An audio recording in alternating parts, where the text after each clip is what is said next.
1, 2, 3, 4.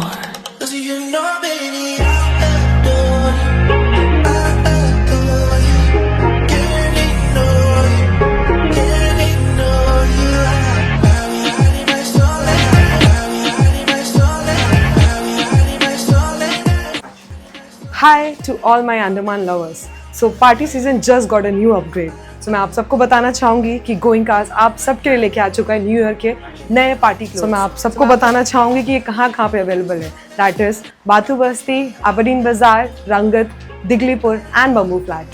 तो देर मत करिए, जल्दी आ जाइए going car trends that is Aberdeen बाजार में अपने न्यू पार्टी वेयर्स लेने के लिए for new year celebration. And a very happy new year to all the Goenka's customer. Thank you for choosing Goenka's.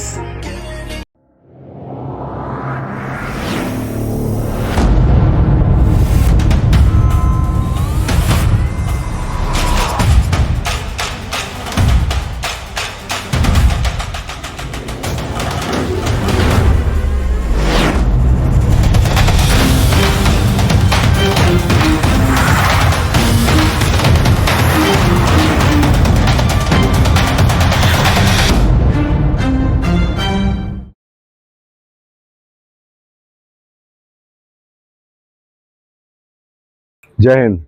मैं यामीन न्यूज़ अंडमान 24/7 में आप सभी का स्वागत करता हूं। एंड एक बार फिर एक और सड़क दुर्घटना के बारे में हम आप लोगों को बताने आए हैं।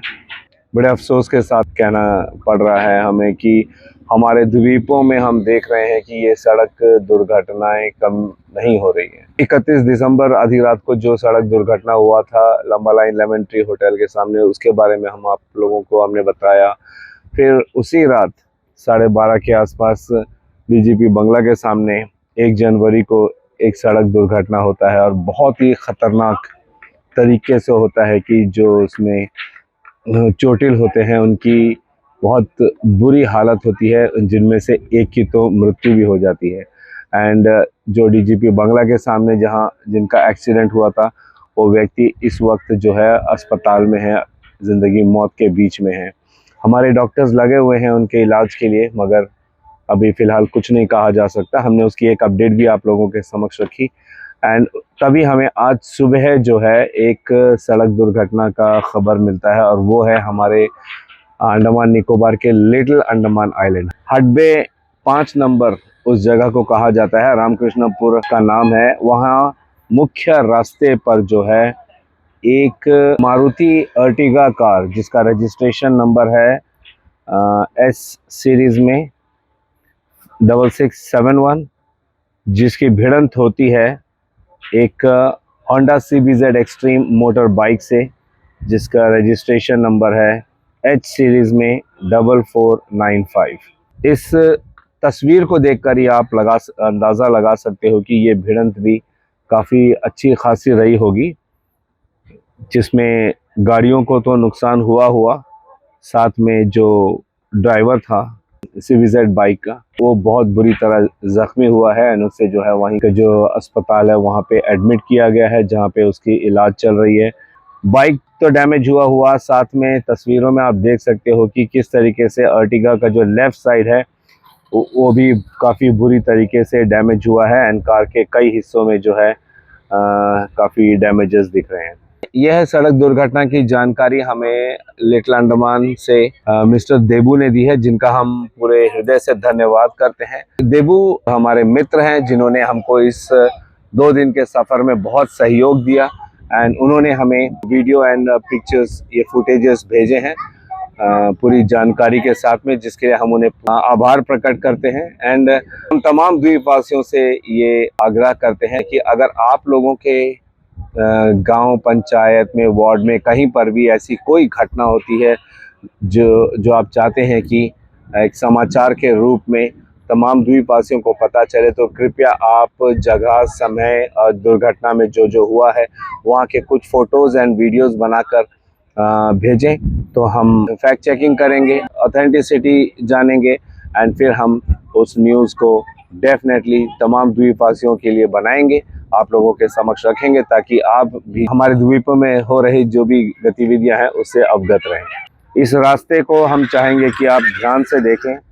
ना तो ये रास्ता उबड़ खाबड़ है, ना इसमें गड्ढे हैं, ना ही ये पतली सड़क है। ये अच्छी खासी चौड़ी सड़क है। हम आपको बताना चाहेंगे कि अभी 2 हफ्ते पहले हम हडबे लिटिल अंडमान गए थे। हमने वहाँ का दौरा किया था और पिछले कई दिनों से हमने जो है आप लोगों के समक्ष हडबे के बहुत सारे न्यूज़ रखे। वहाँ पर कई सारे अच्छे अच्छे पर्यटक स्थल है जिनकी हमने आप लोगों को जानकारी दी। इसके अलावा वहाँ के कुछ सामाजिक मुद्दे थे, वहाँ की ज़रूरतें थी, उस बारे में भी हमने आप लोगों को बताया। जैसे वहाँ का मिनी स्टेडियम, वहाँ कैसे ग्रेवल्स की चोरी की जा रही है, वहाँ की गौशाला, बहुत सारे खबर हमने आप लोगों को दिया था। तो जब हम उस दौरे पर गए थे तो हमने देखा हडबे की सड़कें बहुत अच्छी है, काफ़ी चौड़ी भी है एंड वेल मेंटेन भी है। एक सड़क तो जो हमें पता चला है तकरीबन 10 साल से उस पर मेंटेनेंस की ज़रूरत नहीं पड़ी ऑलमोस्ट, एंड वो इतनी अच्छी सड़क है, आज तक स्मूथ है, काफ़ी चौड़ी है। हडबे में एकमात्र सड़क है जो पूरे जेट्टी से हरमिंदर बे तक बाएं तरफ जाता है, जेट्टी से दाएं तरफ 22 नंबर 28 नंबर तक जाता है। वही एक सड़क जो है तमाम वहाँ पर जो रिहायशी इलाके हैं उनको जोड़ता है एंड काफ़ी अच्छी सड़क है। तो फिर ये सड़क दुर्घटना होने की वजह क्या है? अभी इन्वेस्टिगेशन चल रही है। जो बंदा चोटिल हुआ है उसकी इलाज चल रही है एंड हमारी पुलिस जो है इस पर रिपोर्ट बनाएगी एंड सबमिट करेंगे। हम इस पर अगर किसी भी प्रकार की अपडेट हमें प्राप्त होती है तो हम आप लोगों को ज़रूर अपडेट देंगे। लेकिन अगेन बात यहाँ पर जब हमने पता लगाया तो सोर्सेज से हमें पता चला नेग्लिजेंस ड्राइविंग का मामला रजिस्टर किया गया है, यानी कि गाड़ी चलाते वक्त लापरवाही की गई, तभी ये दुर्घटना हुआ। एक बार फिर कसूर हमारा ही है, ना पुलिस का है, ना ट्रैफिक पुलिस का है, ना यहाँ तो रोड भी अच्छे खासे हैं, ना भीड़ भाड़ है वहाँ पर इतनी ज़्यादा, कोई ट्रैफिक का इशू ही नहीं है। तो फिर ये अगर सड़क दुर्घटना हुई है तो इसका जिम्मेदार हम खुद हैं। इसीलिए हम बार बार कहते हैं कि किसी भी तरह की लापरवाही सड़कों में नहीं बरती जा सकती। आपकी ज़रा सी लापरवाही आपको तो नुकसान देगी, आपके प्रॉपर्टी को भी नुकसान देगी, लेकिन जिसके साथ आपकी दुर्घटना होती है, जिसके साथ आप दुर्घटनाग्रस्त होते हो, उनका भी नुकसान होता है। उनका तो कोई कसूर भी नहीं होता है, या तो उनकी गाड़ी खड़ी होती है या वे एक किनारे से चल रहे होते हैं। आपकी लापरवाही और उनकी जान पर बन पड़ती है। इसीलिए हमें हमारी परिवहन मंत्रालय कहिए, हमारा अंडमान निकोबार के ट्रैफिक सेक्शन कहिए, पुलिस विभाग कहिए, समय समय पर कई तरह से जो है सचेत करते रहते हैं, जागरूक करने का प्रयास करते हैं कि सड़कों पर हमें ट्रैफिक नियमों का पालन करते हुए गाड़ी चलानी चाहिए ताकि हम सुरक्षित रहें और औरों की सुरक्षा का भी ध्यान दें। ये बहुत ज़रूरी हो गया है अब हमारे अंडमान निकोबार में।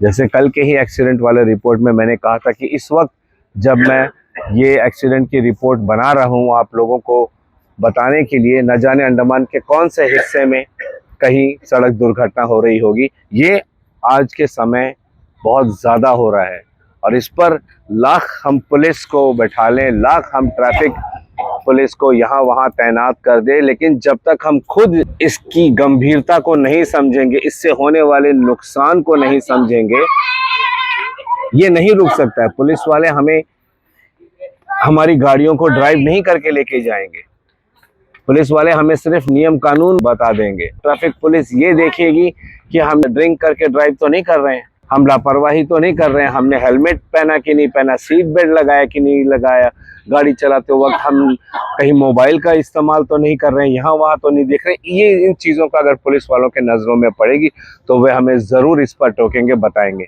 लेकिन चलानी तो हमने खुद है, इसलिए हमने खुद जागरूक रहना है, हर वक्त हमें अटेंटिव रहना है, सतर्क रहना है कि हमारे आगे कौन जा रहा है, चल रहा है, गाड़ी चला रहा है, हमारे पीछे से कौन आ रहा है, दाएं बाएं कौन आ रहा है। हम जब गाड़ी में बैठते हैं तो हमारा ध्यान पूरी तरीके से सड़क पर होनी चाहिए और पूरे ध्यान पूर्वक हमें गाड़ी चलानी चाहिए, वरना ये सड़क दुर्घटनाएं होनी बंद नहीं होगी। हम नियमों का उल्लंघन करेंगे, डेफिनेटली हमारे ट्रैफिक विभाग जो है उस पर हमें फाइन लगाएगी। हम पेपर्स अपडेट नहीं रखेंगे तो हमें फाइन पे करना पड़ेगा।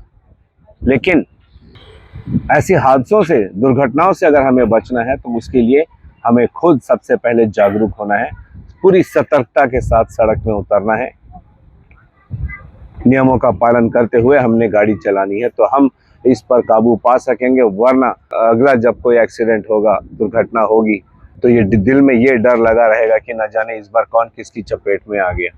छोटा सा द्वीप है, चंद लोग हैं, सब एक दूसरे से जुड़े हुए हैं, कहीं ना कहीं से हम हर किसी को यहाँ पे जानते हैं, उनसे संबंध रखते हैं, किसी न किसी प्रकार का संबंध जरूर होता है हमारा।